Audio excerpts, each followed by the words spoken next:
Hola, me llamo Emily y mi color favorito es el verde. Hola, me llamo Jafet y mi color favorito es el rosa. So in this video, we will be going over the grammar tutorial for lesson 8. And we'll be focusing on countable nouns and prepositions. So to start, we have this question, how many, which is what we use for countable nouns.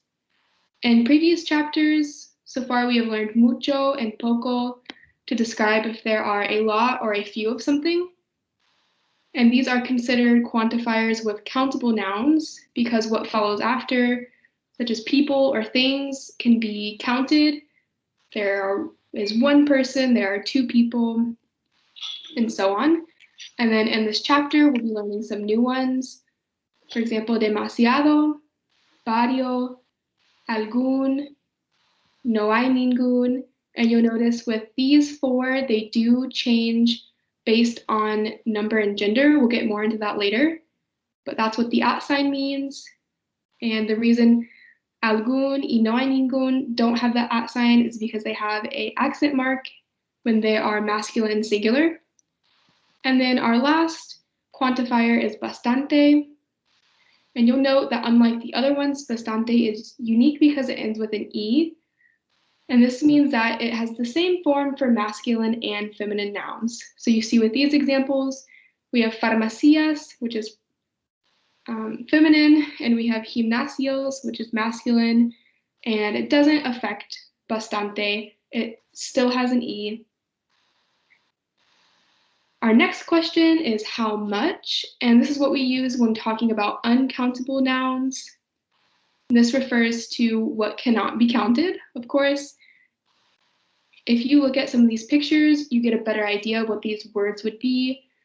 For example, we would ask, how much coffee do you want? How much milk do you drink? Instead of how many. It just sounds kind of funny. It doesn't work. And something to note is that these are normally singular nouns, but they cannot be separated into individual objects, such as water, air, and they can also be more abstract concepts.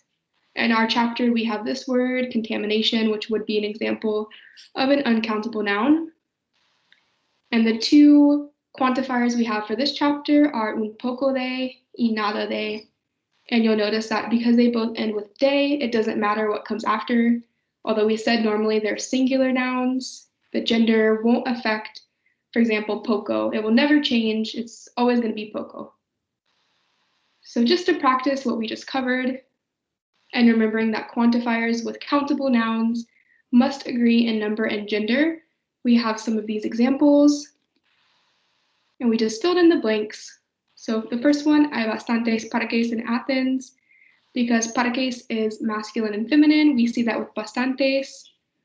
Although you'll note again, it is still an E.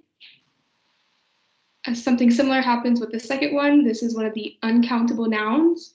So we have poco. This never changes, although contamination is feminine. And then the last three are more standard countable nouns with agreement. No hay muchas tiendas de ropa. We have feminine and plural. Next, en mi barrio no hay ningún restaurante. These match with masculine and singular. And lastly, hay varios bares in Court Street. They match again, being masculine and plural.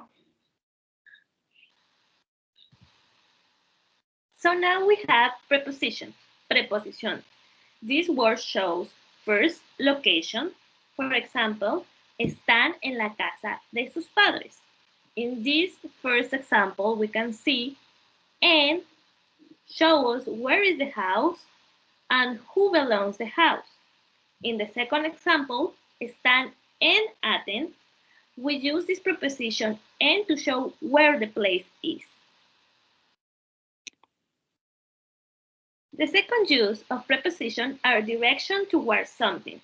Let's see some of the examples.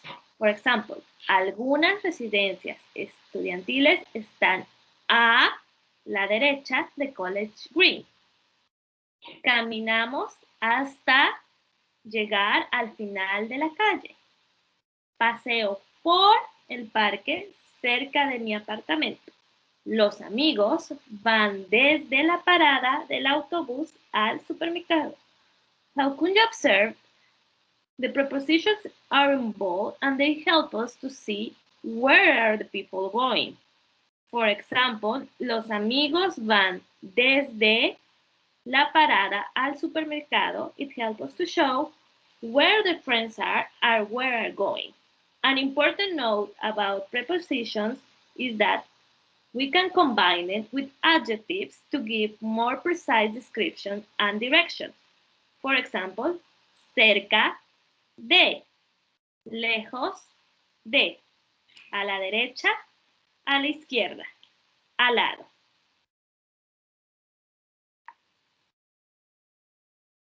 Asking for directions. Now we're going to read the two interactions below. Please consider informality. What is different? Why? Hola, ¿sabes dónde está el cajero automático? Sí, sigues derecho y está al lado de la librería. Ah, gracias. Disculpe, señor, ¿sabe usted si hay una estación de metro cerca?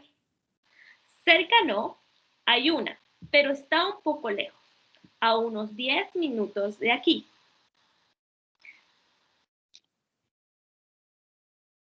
Can you notice these two interactions are very different?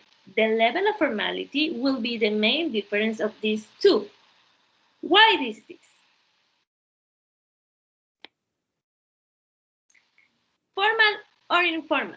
Remember, in Spanish, when asking any information to people you don't know, you need to decide whether a formal, usted, or an informal, tú, address is required. We use tú if you are younger and around the same age. For example, your classmates or friends in the campus. We use usted if you are talking to someone older or in a position of power. A police officer, a teacher, a principal.